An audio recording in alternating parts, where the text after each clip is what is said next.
Hi, I'm Cameron. And I'm Hayden. And this is Until the End of Crime.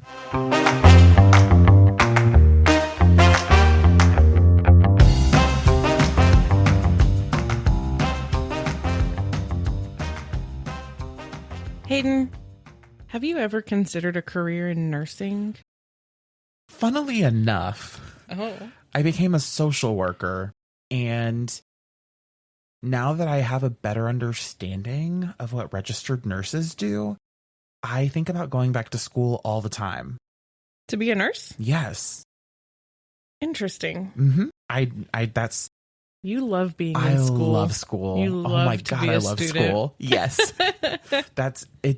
There is a direct MSN program through UTA, which I just love going to UTA, evidently. Yeah. And they set up your clinicals, and they can do it in the San Antonio or New Braunfels area.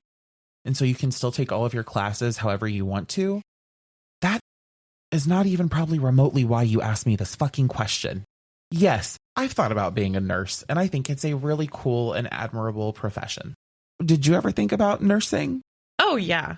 So I thought about nursing because when I was applying to college, I wanted to go to school to be a teacher. Mistake.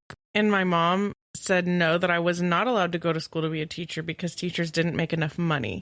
And so I was going through this laundry list of things that I wanted to go to school for. And when I said nursing, then she was okay with that because there was a nursing shortage and I would make enough money. So I started my college career as a pre-nursing student. I don't think I knew that about you. That I started school pre-nursing? Yeah. Yeah. And I shifted from pre-nursing to English at some point and did become a teacher. Okay. Well, enough about that. So I'm going to tell you about a cold case. Sherri Rasmussen was born in 1957 and grew up in Tucson, Arizona. She was the daughter of Nels and Loretta Rasmussen, and she had two sisters, Connie and Teresa.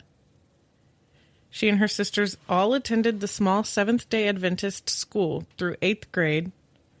It had less than 12 students per grade. So when I say small, I mean that might be an understatement. Did they live in it was a private school. Never mind. Continue. She continued on to Thunderbird Adventist Academy for High School in Scottsdale. And throughout her educational career, she was very academically driven. She never had to be told by her parents to finish her schoolwork or to study for her classes. And by her junior year, she had skipped 2 grade levels in high school and had fulfilled the course requirements to graduate. So she did. Despite being only 16, she enrolled at La Sierra College in California in September 1973. All I can think is that that's the child my mom wishes that she would have had. Not mine. My mom wouldn't let me skip a grade. I begged her to. I was like, please. I either wanted to skip 5th grade or 6th grade. Mm-hmm. But she said no, because then I wouldn't be with my friends. What are those? I don't know. Never met them. Didn't have friends then. Barely have friends now. So during her first year of college, Sherri decided she wanted to follow in the footsteps of her older sister, Connie, who was attending Nels's alma mater, Loma Linda University, and pursuing a degree in nursing. Sherri's nursing coursework came so easy to her that her classmates marveled at the ease with which she grasped content that they found to be challenging.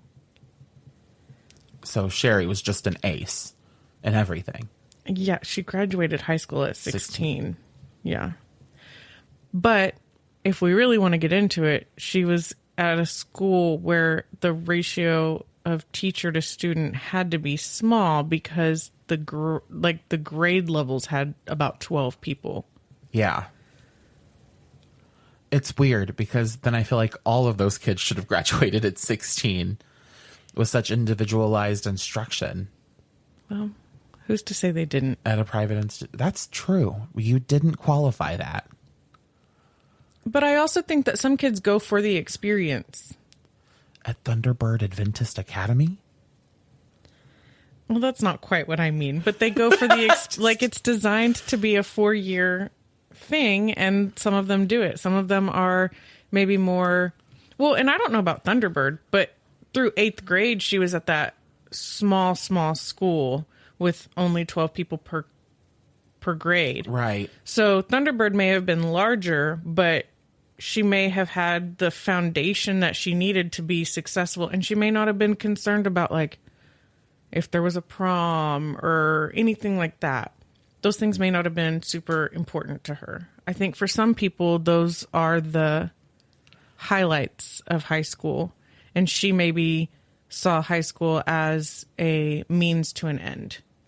Okay. Yeah. Also, it sounds like she's interested in following her sister. So it might have even been important for her just to stay as close to her sister as possible, I guess. Yeah, that's true. So La Sierra College had a policy about students having to earn a certain GPA before they were allowed to have their car on campus.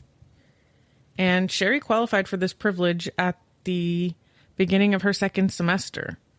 And at the end of her freshman year, Sherri applied to Loma Linda University to enroll in their nursing program, which she was accepted into and began the fall semester after her first year of college ended. Sherri was an academic badass. Oh, yeah. She just, like, powered through that shit. Yeah. Mm-hmm. During her summers, Sherri and Connie trained at the Loma Linda University Medical Center, which was the university's teaching hospital. And in June of 1977, Sherri and Connie graduated together after Connie took some time off to get married. Oh, I love that they graduated together. Mm-hmm.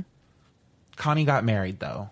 Yes, Connie got married, which was what delayed her graduation. Okay. Or, like, pushed it back. She took some time off to, like, be a newlywed.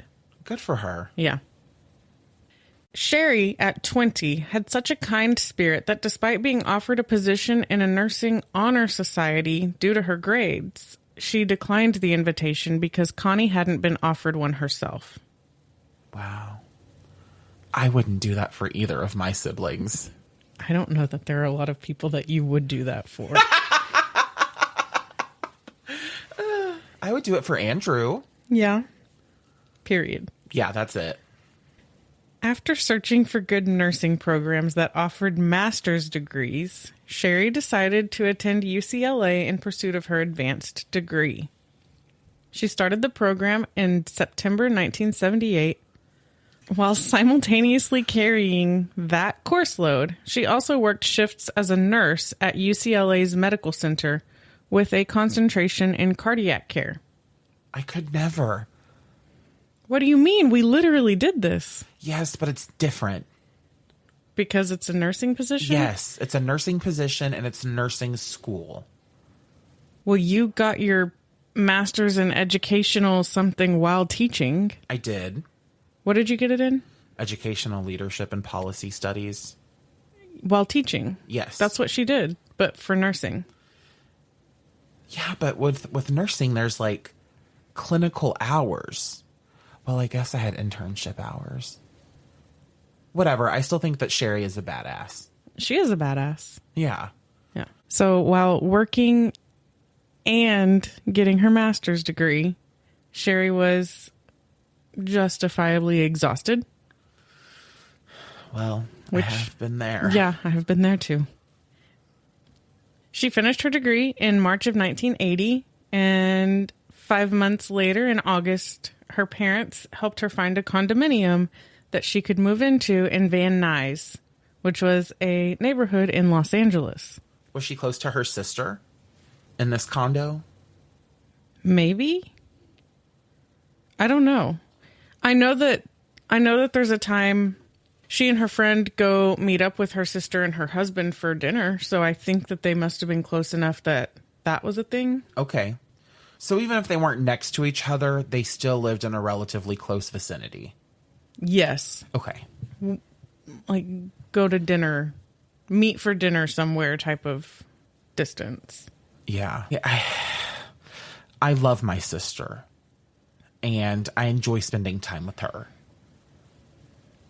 I live like 45 minutes from her home, maybe a little bit longer. And I don't know where I was going with that. It just feels like Sherri and Connie would want to live next to each other. Right. And so just from the description of the way Connie, like I already said, I wouldn't have eschewed joining an honor society because my sister hadn't been invited. And I wouldn't have been inspired to make choices based on choices that she had made.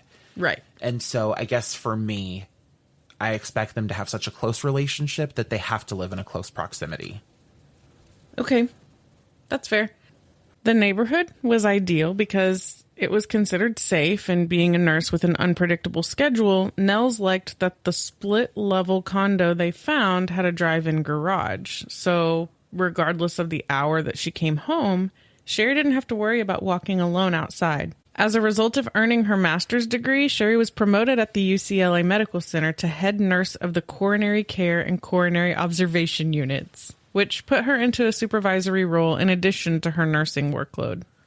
Do you remember when we got graduate degrees and got promoted? I remember getting the graduate degree. So can you explain to me a little bit more what it is that Sherri was promoted to? That's all I have, is that she was head nurse of the coronary care and coronary observation unit. And how old was she at this time? Like 21, 22? This was August of 1980. So like this 23. Was a bod bass. Yeah, she was a bod bass. A bod bass bitch. I can't imagine being in my early 20s and now you are the head nurse for a coronary division of a hospital. That's really cool. I was definitely not mature enough for that. At 23. 100% never. But Sherri, she strikes me as somebody who's like very mature for her age. 100%. Very mature. Could never be me. Sherri was not only highly motivated and academically successful, but she was a fantastic, compassionate nurse who held herself and others to a high standard of care for their patients and jobs. So it shouldn't be any surprise that she continued to advance her career. And in February 1984, she began a new job at Glendale Adventist Medical Center as Director of Critical Care Nursing. Wow. Director now? Director. Critical Care. This is just kind of an aside, but one night while her friend Donna was staying with Sherri, they went to dinner with Sherri's sister Connie and her husband.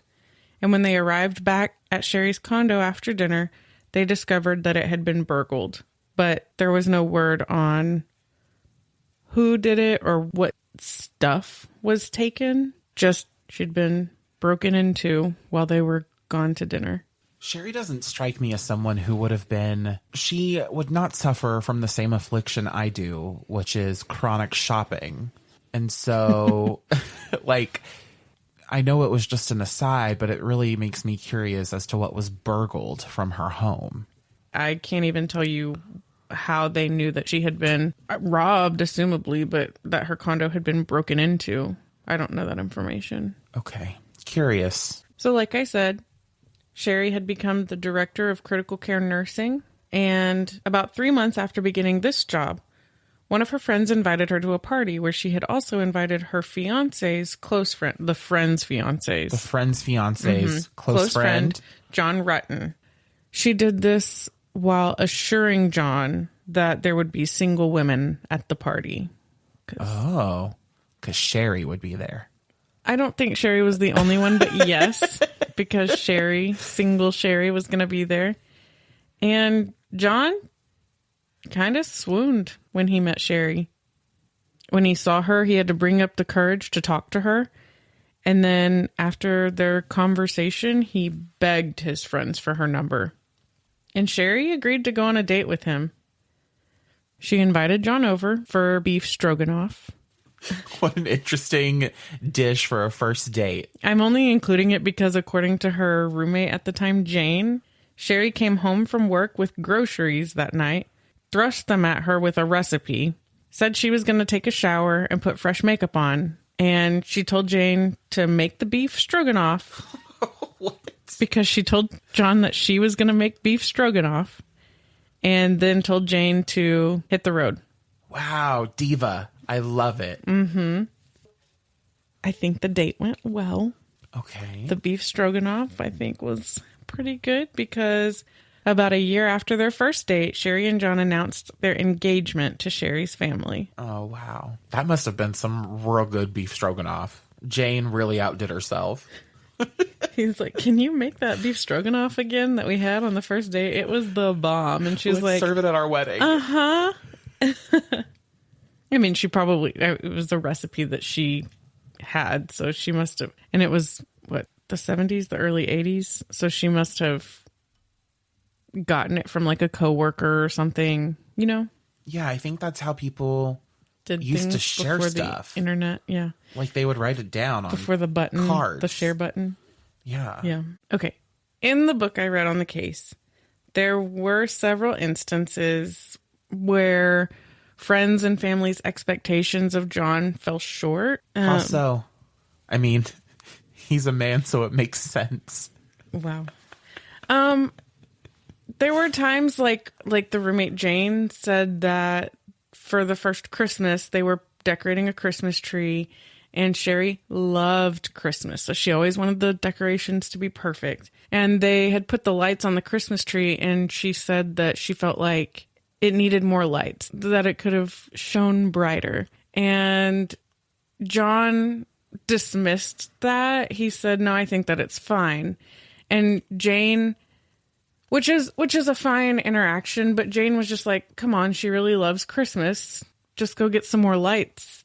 Just take that extra initiative to make her happy with this throwaway comment. You know, she probably wasn't saying, oh, let's go get more lights, but it was an opportunity for John to maybe show some consideration that Jane was hoping that he would show that he didn't. Little things like that. Feels like a weird critique of a person in terms of, I think one of the great things about having a partner is that they offer us balance. Uh-huh. And so my partner knows how to rein me in most of the time, when I am maybe being obsessive or excessive in a certain way, and also just from a practical standpoint.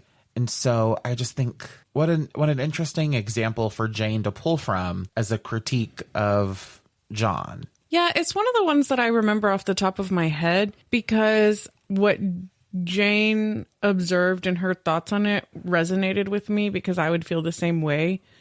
I don't know that in putting another strand of lights on a Christmas tree that is being excessive, because that's kind of the point of decorating for Christmas. And it just seems like a very simple thing that, you know, would make somebody that you care about feel heard or feel loved or feel like the things that they care about, even if they are trivial, that they still matter. Uh-huh. Or I don't care about having more lights, but I know that you do. So I'm going to just taking an extra step to make that person happy for a few moments. Yeah, I guess. I just feel like it's a Sherri and John thing. I don't need to weigh in on it because that's their relationship. And Sherri is a very well-educated woman who is capable of choosing what she would accept versus not accept. Yeah, give me a few seconds, because I'm going to address some of that. All of that to say, people knew that Sherri and John were crazy about each other, but I think one of the reasons people were so leery of the pairing was because Sherri's academic and professional drive had left little space in her life for a relationship up to this point. Sherri was inexperienced, and her friends and family were being protective. I imagine if you're powering through high school and college and a career in nursing the way that Sherri was, that didn't necessarily leave that much time, not just for relationships, like romantic relationships, but also just general social relationships. So I think people were being protective, and I think that that's normal. Yeah, I don't know. Maybe normal. I don't know if it's healthy. I don't know if I think it's appropriate. But I wish I had more examples of what maybe they felt strongly about in terms of John's behavior, just because that instance about Christmas lights. To be fair, there were probably instances where he was doing those things or he was going the extra mile that they weren't privy to. Right. I just think that when you care so much about somebody and they are a wonderful person, yeah, that you want the princess treatment for them. And that's not always going to be how things go, because that's not life. That's not reality. No. So I also think that for me, like, autonomy is one of the highest values. Like, people are allowed to live their life however they choose to. Mm-hmm. And so it's fine for people to be concerned. And I'm okay if they were concerned. But I don't think they should have made that Sherri's problem. They didn't. I don't think Okay, they good. shared it with Sherri. That was just an observation. Okay. Right? Well, then that's fine. These are all things in retrospect. In retrospect, if you lose somebody before you're expecting to or when they're young, you want those little moments that they did have to have Right. been better. I don't think that they're sharing these sentiments because they think that John sucked or anything like that. I think Right. that they're sharing them because they lost Sherri and they wished that things would have been even better for her in the short time that she was alive. Fair enough. So like I said, they were just, I think, being protective in the observations that they were having, but they weren't sharing them with Sherri. She wasn't necessarily privy to these thoughts that they were having. So we're in 1985 and they announced their engagement in March. They set the date for later that same year. How long had they been together? A year, right? Yeah, so they were planning to get married about a year and a half after they first started dating. Okay. Was that the only boyfriend Sherri had ever had? To my knowledge, yes. Okay. Was he also a Seventh-day Adventist? No word on that. Okay. But they did both attend UCLA, and they were both there at the same time. Okay. But Sherri was powering through her coursework, and she was there getting her master's degree while John was getting his bachelor's degree. Even though she was only a year older than him, she was years ahead academically than most people their age. Academically, professionally. That and UCLA is probably not a small campus, so I imagine that those two reasons, him being undergrad, her being graduate, and then it's Los Angeles. So Yeah. they probably didn't cross paths for that reason. As I mentioned, they were set to be married in late 1985, and they tied the knot on November 23rd. February 24th, 3 months after they exchanged vows, John and Sherri wake up. It's Monday. John gets up to get ready for work, but Sherri stays in bed. She's not feeling 100%. She hurt her back at an aerobics class the day before, and she tells John that she's thinking of calling into work. And she ultimately did call into work. So before he left for work, Sherri asked John to give her a call later in the morning when he had a break in his schedule. John left through the garage door, locked the door behind him, but did not set the alarm system, which was relatively new because Sherri was still going to be home. He backs out of the garage, watches to make sure that the garage door shuts with Sherri's car inside, and then he heads to work. At 8:30, a retired couple across the alley left to go for a walk, and they noted that the garage door was closed when they left. But an hour later, when they returned, the garage door was open and the garage was empty. Okay. Half an hour later, John tried calling Sherri, but there was no answer. Sherri's sister Teresa also called around the same time, but was not able to get in touch with Sherri either. John tried calling again around 10:30 and again that afternoon, but his calls all went unanswered. It had been believed that Sherri had felt better and had gone in to teach a class at the hospital because when John didn't get an answer to his calls, he called her secretary at her office, who said as much. Since this was before we all carried devices that people could reach us on at any time or track our location with, they may have found it weird that no one had spoken to Sherri, but that was just how it went sometimes. So the secretary confirmed to John that his thoughts were probably right? That she had gone in. So Sherri taught some classes. Okay. And she worked at the hospital. But when she would teach the classes, she would go straight there instead of going to the office first. Mm-hmm. So the secretary assumed that since she was scheduled to teach that day, that she had foregone going into the office and went straight in to teach. It was part assumption. A different time. Yeah, for sure. No one but her sister Teresa was overly concerned just because, like I said, a lot of times you're playing phone tag. when you don't have a device that you're carrying with you. But Teresa called her mom that evening after she hadn't heard back from Sherri all day to see if she had spoken to her at all. But she hadn't either. Is Teresa the sister she was closest to? Or was it Connie? They were a close family. Yeah. Connie was the one that she graduated with from Loma Linda University. Okay. Connie, I think, was maybe closer in age to Sherri. Okay. And Teresa was the youngest of the three sisters. When John arrived home from work, as the neighbors had noted, the garage door was open and the garage was still empty. He became uneasy when he realized the door that he knew he had locked at the top of the garage stairs was wide open. When he got to the top of the stairs, John saw Sherri's body in the middle of the living room. He called 911, telling the operator, "I think my wife is dead," and waited for police as the operator instructed him to do. When the firefighter paramedics arrived on the scene, two things were apparent. Sherri had fought her attacker, and the motive for this crime was burglary. Burglary? Burglary. So Sherri, there were only two things that were clear. Yes.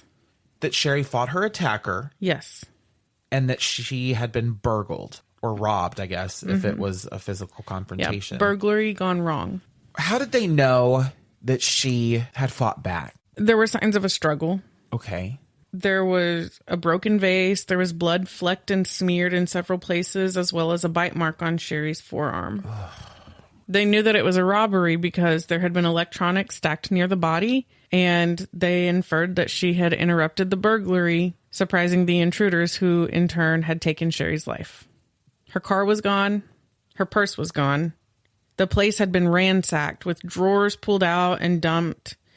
And it was determined that the vase had been broken by Sherri's murderer smashing it over Sherri's head, likely incapacitating the 29-year-old as she fought for her life. And then after that, Sherri was shot 3 times, with a pillow being used to suppress the gunshots. Okay. Do they think that the gunfire was what killed Sherri? Or was she dead before that? She died as a result of the shots. Okay. So her home was broken into. Yes. Burglary gone wrong. She wasn't supposed to be home. Okay. She confronted... Right, or they found her, or whatever combination of things, and they stacked up all of her electronics. Yes. Well, assumably they were carrying the electronics when she came upon them. Okay. She was shot 3 times by someone who used a gun paired with a pillow as a silencer. Yes. But the only things that were actually missing were her purse and her car. Yes. Why did they assume this was a burglary? Because of the electronics stacked and... Oh, that they didn't take? The car and purse were gone. After they clearly killed her? Yeah, I think they were expecting to go into an empty house and take things. And they go into a house and they start to collect things to take. And that's when she surprises them, and it turns into a fight, and it turns into her dying, or them killing her. It was very intentional. And they're probably in a heightened state of emotion, and maybe they're like, let's just get out of here after shots are fired. Okay, but she's already dead. Right, but she lives in a condominium, which means that if there are people who share walls with her or who share ceiling and floor with her and they're shooting, I think that the pillow is only suppressing so much of the sound. Okay, fair enough. Where was she shot? I believe she was shot in the back, in the chest, and in the face. Okay. I actually don't know exactly where she was shot. Was it at close range? Yes. Did they think she was burgled by someone she knew? Did they have any thoughts? Did they look for any leads? Did they find fingerprints? There were no leads on who was responsible for Sherri's death until a few weeks later, when another robbery in the neighborhood was reported. Okay. There were sketches drawn up of 2 Hispanic men, and these men were assumed to be responsible for Sherri's murder. Was there any reason other than they had robbed a home? Well, 2 days after the murder, the LAPD realized that a purse that had been taken by 2 Latino men to a neighbor of John and Sherri's on Monday, the day she was killed, had been turned into police by the neighbor that same day. Well, that just sounds like a nice deed. Well, it sounds like they were in possession of a purse. We don't know how they came to be in possession of the purse. Right. And then they're trying to return it to an address that they found in the purse. And it's all roped off because... Did they say where they found it? No. Between these two men who apparently turned in the purse to a neighbor and the two men who were drawn up that had apparently robbed another home in the neighborhood, the descriptions kind of matched. Mm-hmm. It was assumed that they were responsible for Sherri's murder, but that didn't bring them any closer to determining the identities of these men. So they swabbed the bite mark on Sherri's arm, but this was 1986, which was the first year DNA was used to solve a crime. So although it hadn't happened by February of that year, there was some awareness that genetic material could help determine, at the very least, the perpetrator's blood type. Okay. I would have been pushing so hard for that new technology had I been her loved one. I don't even think that it was... Well, if they would have had an awareness. Oh, yeah. So during her autopsy, the forensic pathologist noted an imprint on Sherri's eye where the muzzle of a gun had been pressed so hard that it bruised the eye and broke the skin. It was determined to have been left by a Smith & Wesson Model 49 revolver. That feels kind of personal. That kind of pushing the barrel up to her eye? Yeah. Bruising it? I mean, I don't know. Murder always feels really personal. Okay, well, you got me there, gal. That's true. It does seem pretty personal. So like I said, the LAPD realized that they were in possession of Sherri Rasmussen's purse. It had been turned in. And the only thing that they were ever able to determine that was missing, aside from Sherri's BMW, was John and Sherri's marriage license. Okay, so the only thing missing was her purse? Well, the purse had been turned back in, but the only thing that was ultimately never recovered was their marriage license. Okay. Also weird. Uh-huh. Why would burglars have stolen her marriage license? What a great question.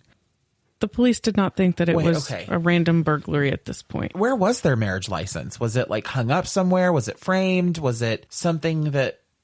Or would someone have had to have looked for it? To my best understanding, it seems like it was in the purse. Okay, weird place for the... So I don't know about the mid-'80s and when you get married, when the license is issued. I don't know if it's still the same where you have to go get it done like before you actually have the ceremony or what. But they were only married for 3 months. Okay, that's so true. It may have just been something that they hadn't put away yet, or that she had just picked up, or maybe, I don't know, maybe there was a certified one that came in the mail or something. But John was a prime suspect.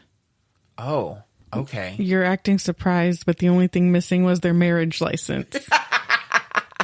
I mean, it's hard to not suspect the husband when a wife is murdered. Yeah, of course. But he had alibis for the whole day. Yeah, were they good? Well, they were good enough for the police to quickly rule him out. What? John Ruetten, have you heard his 911 phone call? Does it sound authentic? Like, did he mourn? Was he upset? How did he respond to her death? Was he compliant? Did he try to help the police? I feel like we kind of got to John Ruetten as a suspect pretty quickly. Well, he was the husband and the marriage license was missing. But why would he... I guess I don't understand why he would have needed to have done something to the marriage license. Unless it was symbolic and he was really angry at his wife. Or maybe regretted the decision to marry or something. We don't know. We weren't there. Well, I guess I do know. So the police were back to the assumption that this was a burglary. Sherri likely surprised any intruders by being home, and so he was cleared that fast. He was quickly ruled out. He was a suspect, and then he wasn't. Well, he had alibis. He had gone to drop off his dry cleaning. He had lunch at his desk. I think he went to pick up his dry cleaning. And then I think that the people at work alibied him. That he hadn't really left other than to get his dry cleaning or to drop it off. I think he dropped it off on his way to work and then went and picked it up at lunch. That's a fast dry cleaner. Well, I don't know anything about dry cleaning, but maybe he went and dropped it off at lunch. I don't actually know. All I know is that the case went cold. Wait, you don't know everything? No. Okay. The case went cold until March 2008. It went cold because John Ruetten killed her and covered his tracks. Why? Because you cannot convince me that this was a burglary gone wrong. Why are you so suspicious of this burglary? Because I don't understand if your operative was to find things to make money and the only thing you grab is a purse and a car. A BMW? Well, but that was found nearby in another neighborhood with the keys still in it. Oh, so really the only thing that was actually stolen that would have been of value would have been her purse. Yes. Which then was returned by two Hispanic men within that neighborhood. That is correct. So a person or persons whose main operative was to burgle, assumably to have money, only took two things and then didn't keep either? I assume in LA they could have found some kind of chop shop for the BMW. Also, it really tears me up to think that they had all of these electronics stashed to steal, and we were thoughtful enough to use a pillow to silence gunshots, but we weren't swift enough to grab the electronics we had already stacked. I mean, the LAPD believed that it was a burglary gone wrong. I think that John Ruetten burgled his wife. Not burgled. I think it was a convenient excuse. What was John Rutten's major? Oh, I don't know. Like, could he have been Machiavellian? Was he smart? Did he have the skills to pull this off? I also assume that she probably had some level of jewelry. Was her wedding ring still on her hand? Was her engagement ring still on her hand? Was anything else of value potentially missing? Because right now, this is not adding up to burglary, and I do not think that John Ruetten looks good. Who knows what he did when he went to pick up his dry cleaning? And I did use air quotes there. Well, all I know is that the marriage license was never recovered, but everything else was. I don't think that jewelry was stolen. If she was wearing it, I mean, she was home alone. She may have still been in bed and heard something downstairs, and because it was a split level. Her husband getting ready to murder her. Whoa. All I'm saying is that I don't have a lot of faith in John Ruetten, and I would be really curious to understand better how the LAPD came to dismiss him as a suspect. Okay. Well, in March 2008, a file box turned up during a move of the Van Nuys homicide unit. March 2008? 2008. And our last case proceeding or change was... This happened February of 1986. Okay. A casual 20 plus years. Yeah. Detective Jim Nuttall begrudgingly took on the two cold cases that were in the box because he was on a mission to clear his cases. Okay, I'm sorry. Wait, hold on. 2008. Jim Nuttall sees a box. Yeah, it turns up they don't know where it came from, but during a move of the homicide unit, this box shows up. Okay. And nobody knew where it came from, which was unusual because normally there's communication. Hey, we're bringing these cases over. So this box just appears and nobody knows where it came from, but Jim can't just leave it. So he kind of sets it aside and he knows that they're cold cases. And there's only two cases in it? Or how many cases are in it? To my understanding, there are two cases in it that he adds to his caseload. Does he only do cold cases? Well, he works homicide.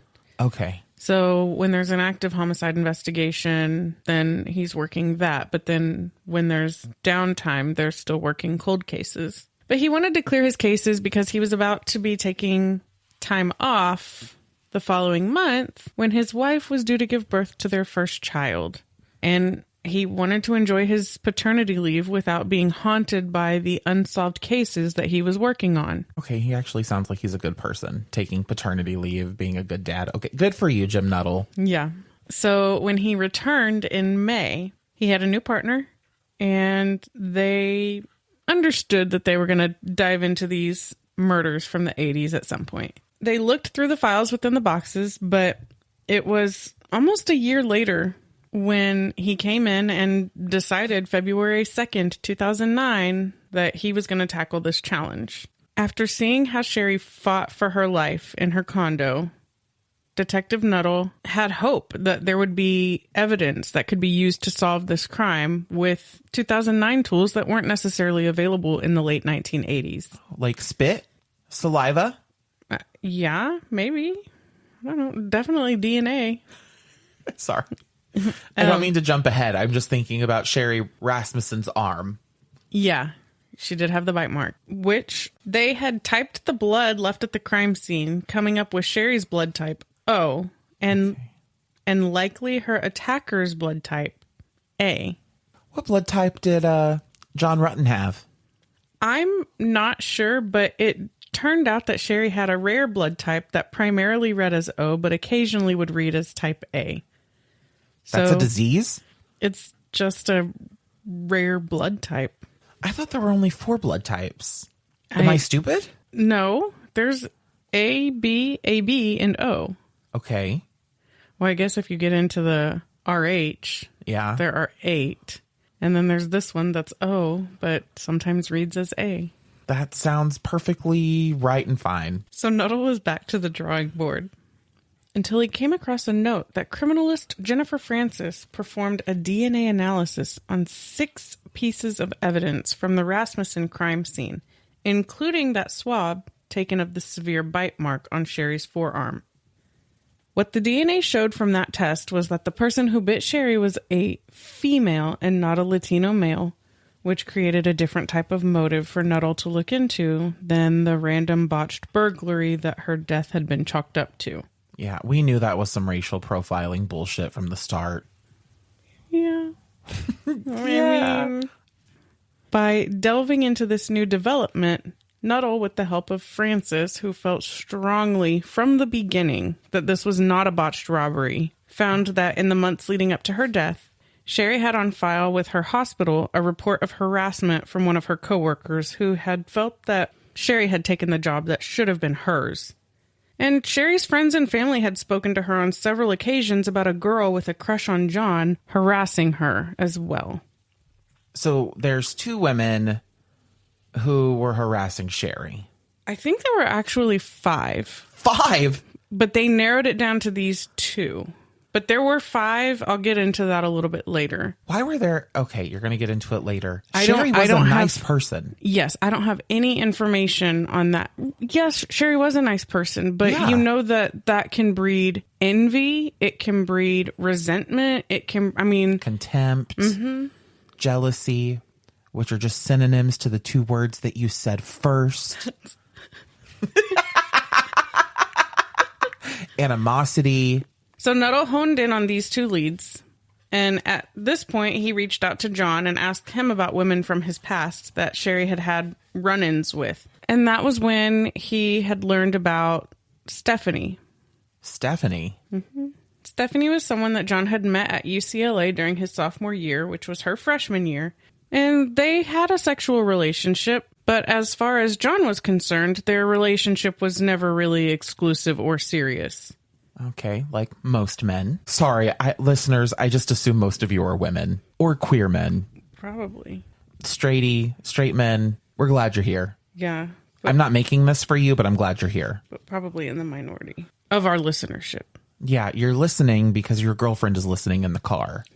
So Stephanie had been to Sherri's hospital to confront her about her relationship with John after their engagement, which, according to Stephanie, was to ask Sherri to tell John to stop calling her since he was engaged.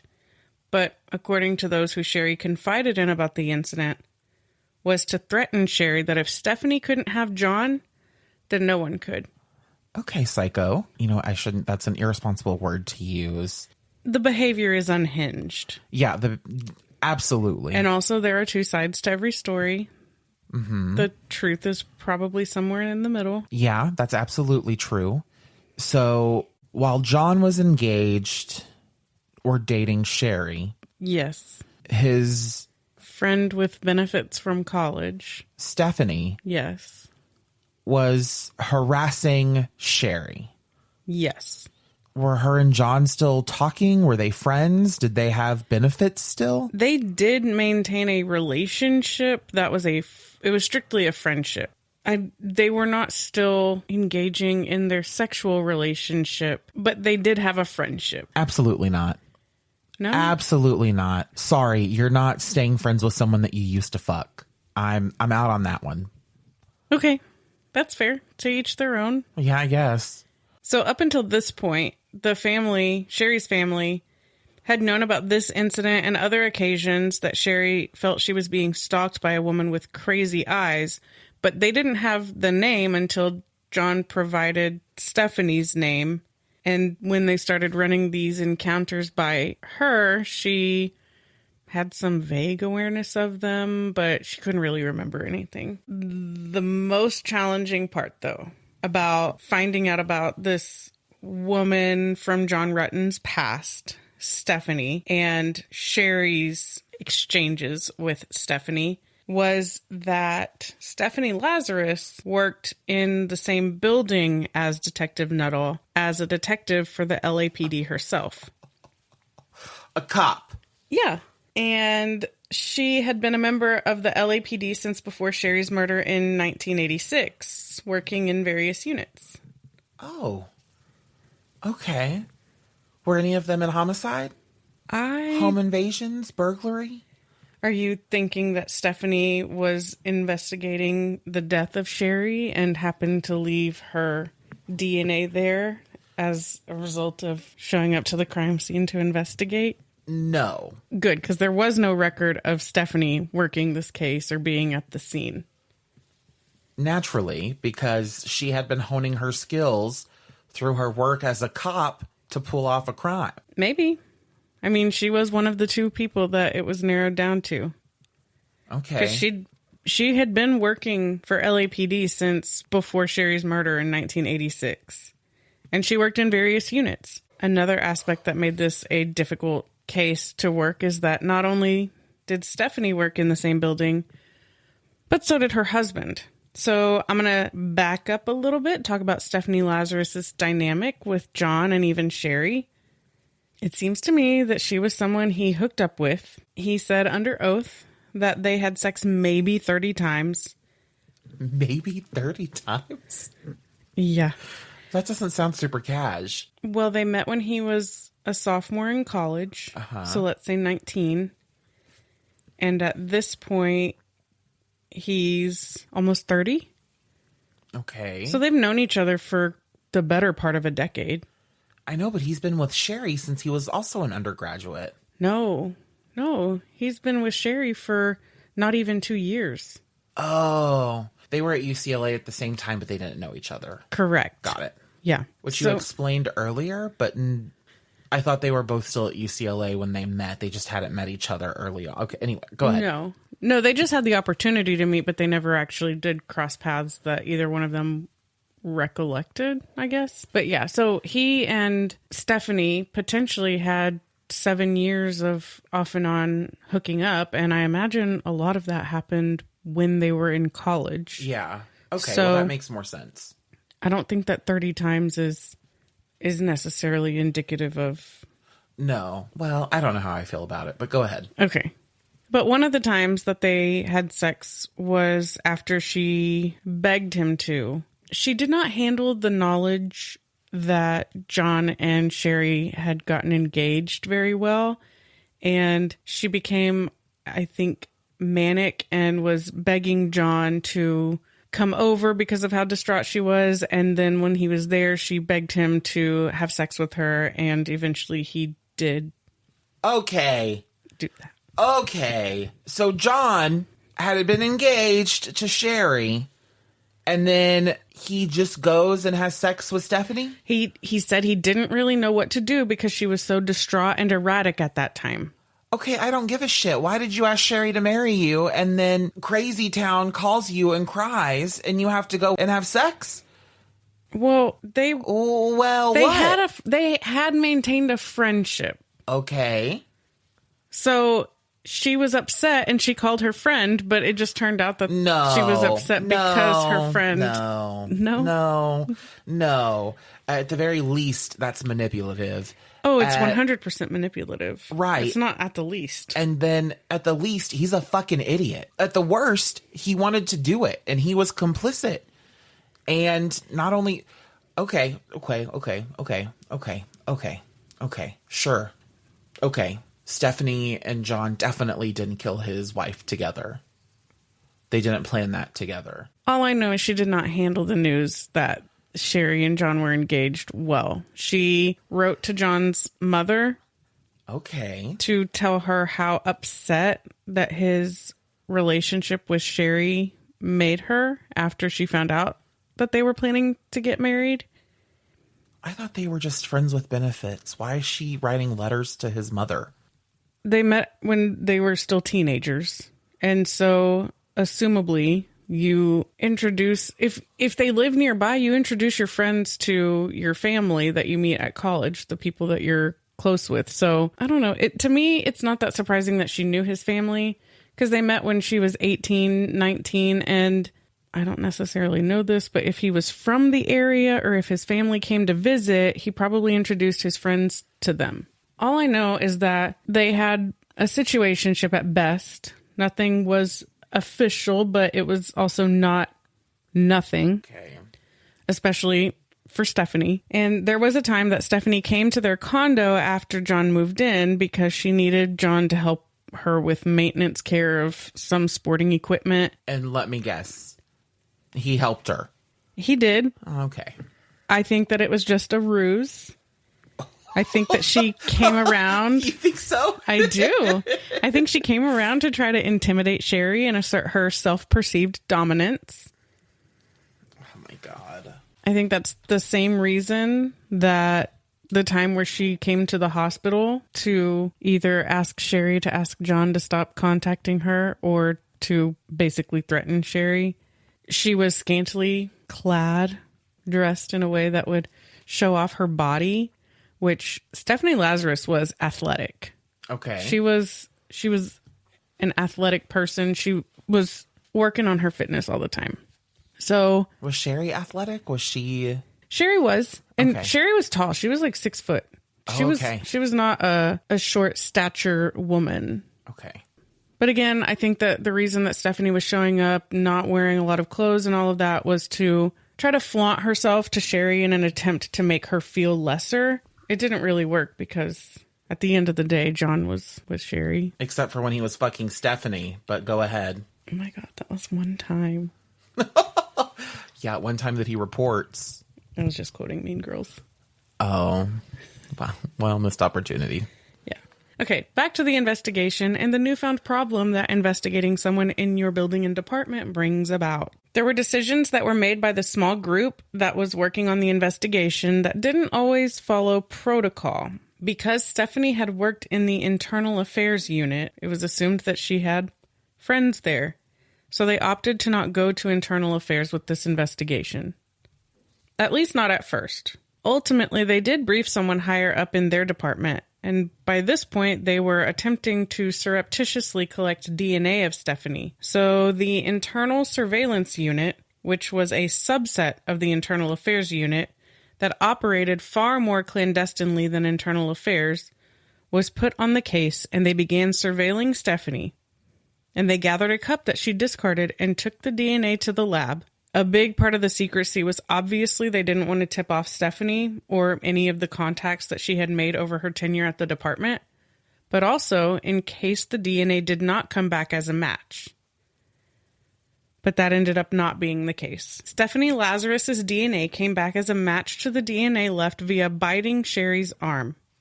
And now they had to tread lightly because this is a murder case. So approaching an armed officer whom they know has killed before was dangerous. A ruse was concocted by asking that she come to a jail to interview someone relating to art theft, which was the department she worked at as a detective within. The reason they asked for her help at that location was because since prisoners were there, all officers had to turn over their weapons before entering the interview rooms.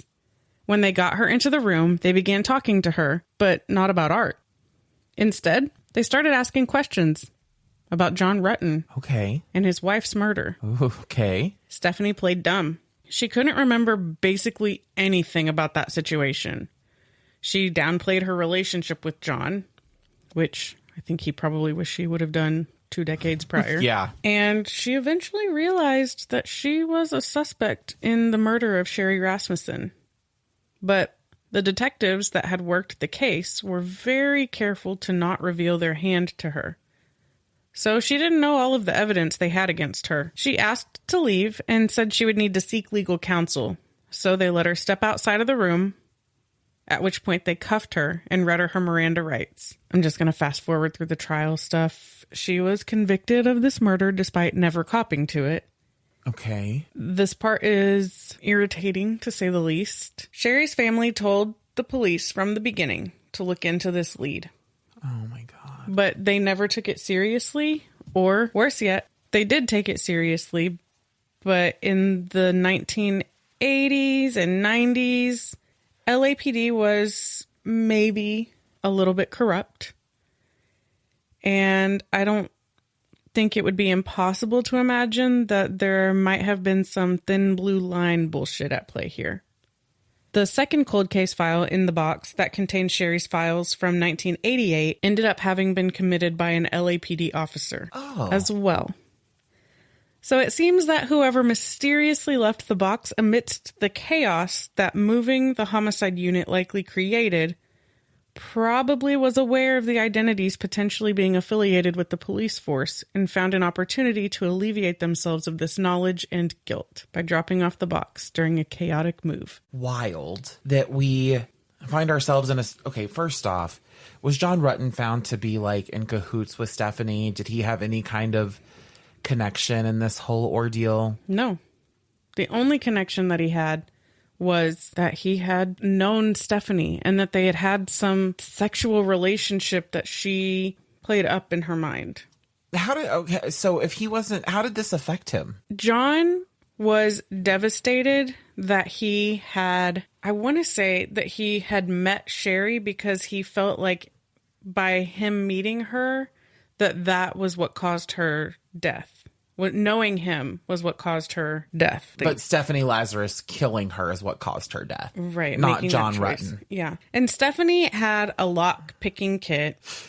She's so, I know it's not it's psychotic. This is, what, did she, so she didn't, it sounds like she never copped to it. That's what you said exactly. Was there any kind of presence of guilt or remorse or... like anything that would lead us to believe that she is capable of human emotion? I think she did reach out to John to offer her condolences after killing his wife? Yeah. Okay. Did he ever do anything with Stephanie again after that? I don't think so. Like, did she try to comfort him in his sadness? I don't think other than her reaching out that one time. The book that I used for most of my research includes a lot of family dynamics, friend dynamics, and diary entries from Stephanie, during which she documented the times that she would pick locks or, I don't know. It was a lot. She documented a lot of her daily life in the diary that she kept. See, that's why I don't keep a diary.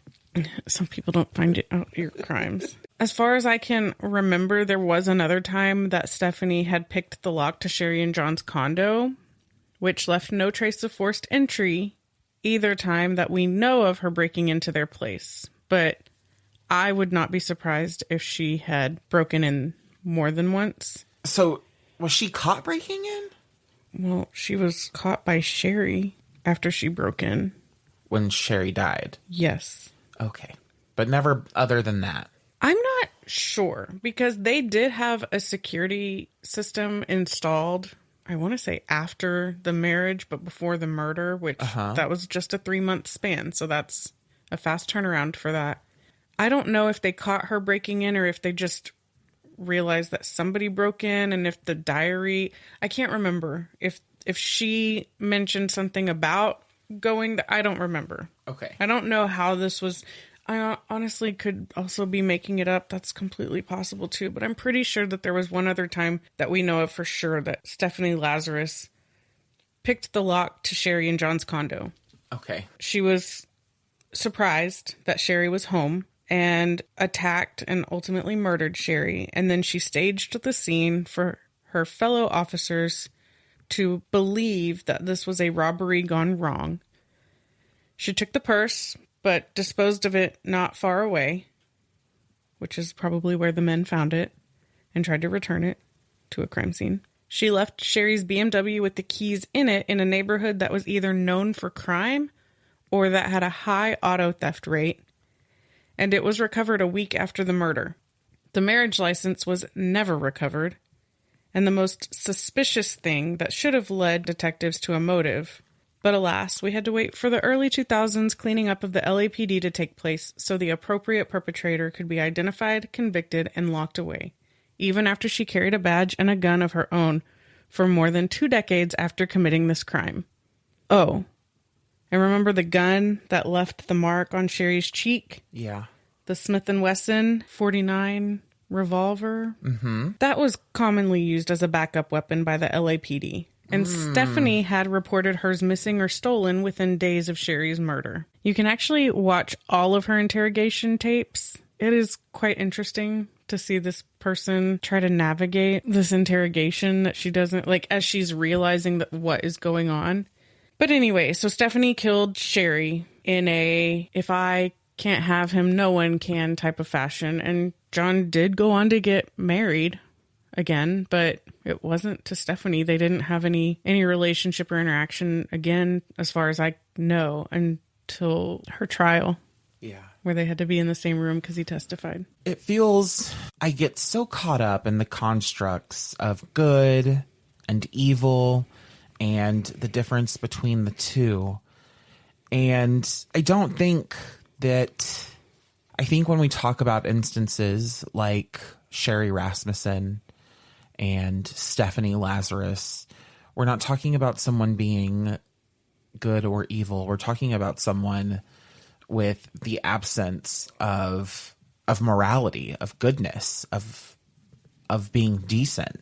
Yeah. And it sounds like Stephanie Lazarus truly suffered from some kind of real and debilitating mental illness, because I don't know what could have driven her to a point where she obsessively stalked Sherri and tried to harass Sherri, because that's not normal behavior. It's not normative behavior. No, I think that she probably had a predisposition to fixating on or obsessing over, I think one kind of informs the other, or which one came first, the chicken or the egg. Yeah. Like, she becomes fixated on it, and so she obsesses over it, and so then she continues to be fixated on the situation, whereas most people, they do move on. Yes, they're hurt, Right. but they do move on. So I don't know. You asked if she worked in the homicide unit. I don't know if she ever did work in the homicide unit. I would hope that maybe if she did, at the very least, she did help put another criminal away, even though she was not put away herself. You know, like, it would have been ideal if she had been put away immediately. If they had figured it out, followed the leads that the parents were, the friends and family were pushing them to follow this lead, and they didn't. And that would have been great, but I can only hope that in the time that she was out, that she maybe did help to take other bad people off the street, which just sounds like a weird irony. Yeah. But well, there's no, she's not earning penance by doing her job. No, but I'm hoping that there were instances in her life when she was on the right side of history. Yeah. And this was very much so one where she was on the wrong side of history. I do wish that she was caught sooner. Yeah. But I hope that with that 20 plus years of unearned freedom that she had, that she was not continuing to make awful decisions. I don't think that she killed again, as far as I know, but I don't know.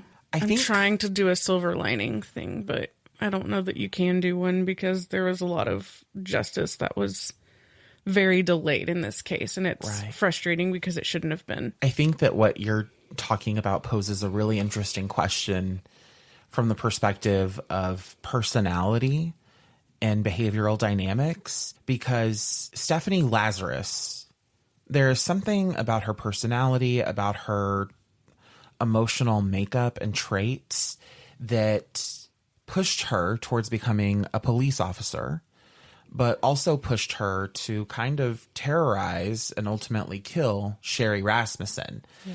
And it makes me wonder if whatever that behavioral or personality trait is, if it's one and the same, right? Whatever led her to kill Sherri Rasmussen, is that also what led her to become a police officer? This desire for power, right? Control. This desire for control, this desire to be able to operate however you want to without consequences. And so it raises questions about, just like people want teachers to teach because they love being with kids and they love the act of teaching, I think we want the same thing for police officers. We want people who want to do their job because they look to serve and protect people. But we know from personal experience that not every teacher does that job because they love kids and they love teaching, just like every police officer doesn't do their job because they love to serve and protect. You also see that a lot of times people who go on to become like serial killers or serial criminals, they have a history of trying to work for the police department or to join the military, and they were either turned away or they were kicked out promptly once behavioral issues arose. Yeah, there is a psychological profile that does include people choosing these careers for the wrong reasons, or for not even necessarily the wrong reasons, because who's to determine that, but not the reasons that the majority of society would hope that they would be choosing the career for. Right. Not the reasons that help us feel safe at night. Well, I think that you hope that they are going into it to help protect and serve you, like the general you, not that they're going in it to serve themselves. Right. I honestly feel a little bad about being so suspicious of John Ruetten. I don't think you were too hard on him, but it was surprising to me that you thought that he and Stephanie went in on this together. You know, we talk about things that keep us up at night. And knowing that Stephanie Lazarus spent time perfecting the skill of lock picking. Routinely picking locks, and documenting. She was proud of her lock picking kit. Yeah. And then just existing in your home while you're not there. Mm-hmm. That's uneasy. It's a violation. Yeah. You feel violated. You don't feel safe. There is no security. I think that you shared a really compelling case today. Thanks. You can find a list of sources in the show notes. And that's all we've got for this episode. If you enjoyed listening and want to hear more, please subscribe and drop us a 5-star rating on Apple Podcasts or wherever you're listening. Don't forget to recommend us to a friend, and make sure that you're following us at End of Crime Pod on Instagram. And like us on Facebook at Until the End of Crime, and join our discussion group.